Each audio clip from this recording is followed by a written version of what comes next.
Welcome back. We are talking women in politics in Nigeria. And before the break, we started trying to look at the possible solutions to ensure inclusion by political parties. We are lucky we do have the distinguished Senate Minority Leader here with us. And you had some of the conversation that was going on, particularly with members of the audience about what needs to happen. I'd like you to talk to us about your experience of the strategy and the tactics that you think would work in trying to help us, crack this particularly difficult nut. Well, like we said earlier, we were able to increase the numbers when we all came together across parties. It was not limited to any party. I was then in the All People's Party, and we had people in PDP and in AD. And we all came together because we were the three dominant parties as at that time.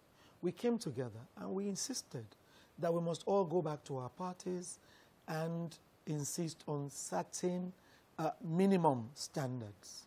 So did you sit down in a sort of formal meeting? What triggered that? There were formal meetings. Yeah. They were formal and informal meetings, and they were aided by some partners, the IRI and the NDI. And we sat with the parties and we said, look, what we want is inclusion, and it must be across party divide. And the parties came and agreed. And the minimum we said was, if you were going to take members of the House of Reps from a particular state, at least 30% must be women. If you have 10, then it means you must have 3 females. And because of that, all the parties brought on board qualified women, women who had the capacity to win elections. And that was when we increased our numbers. But you see, when we got there, when everyone got there, we all sat back and felt we had achieved. And gradually, we lost steam. And I believe that if we need to move quickly, now that we have 91 parties, that is a great number to now work with. But I believe that if we come together as women and we put pressure, we become pressure groups, and we put pressure on our political parties, and we say, in every election, you must bring up 30% of female membership for the election. If we bring that up, we might not be able to get 30% during elections, but we might be able to get 10. And if you add 10s together, you'll get something substantial. Okay. Beyond that, women must now learn to take only what is available. Most of the times, we aspire for what is not available. And the political parties are so structured that except it's about to be given to you, you really cannot make it. Okay, did you actually agree with that last bit? She talked about organizing, structuring as a party, but that last bit seemed to suggest that women shouldn't aspire to more than what the men are willing to give. At least that's my understanding. Does that sound about right to you? Or? Well, I think if you put it that way, it means that there's no reason for us to be in this room, because the reason why we are here is to talk about pushing the bar and also getting past the limits. I think we don't want it bad enough, because if we want it bad enough, I think Nigerian women would have been, up consistently lobbying before elections. But isn't that to sort of deny the constraints, the very real constraints that stop women? The constraints are there, but they would always be there even, whether we do something about it or not. The problem is looking at it fairly and squarely and saying enough is enough. And I go back to the Senegal, movement in 2012, when women took a back step and said in 2008 they wanted to include more women, at the legislature.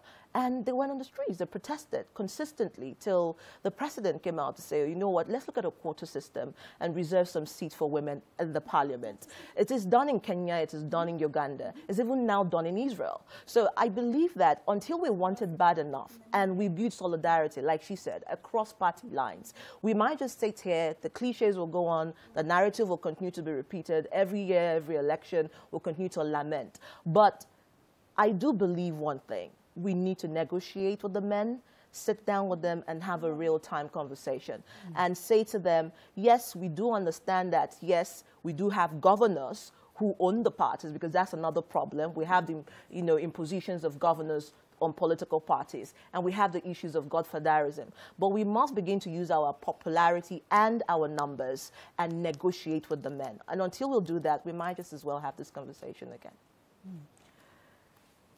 Listening to that, this idea of coming together across party lines, is this a realistic strategy?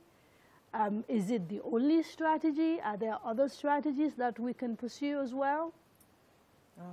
Thank you very much. I agree with Adara. It's very, and the other speakers as well. It's very important to support one another, across party lines. We have to identify our issues as women and be able to work and run with those issues, regardless of our diversity, our background, and every other factor.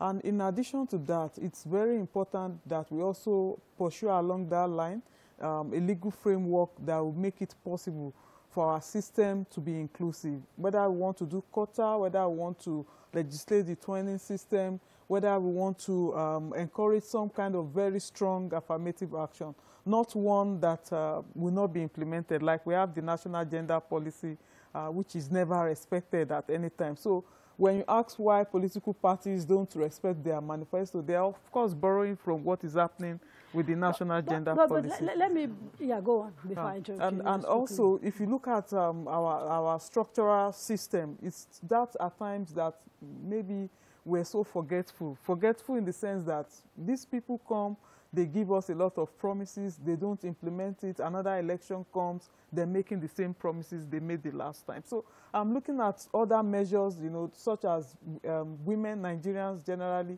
also using their voters card to decide who becomes their leaders or their representatives. If you do not have a clear agenda for almost half of the population of your country in terms of having the political will to mainstream them, then people should naturally not vote for you. You have to respect women. And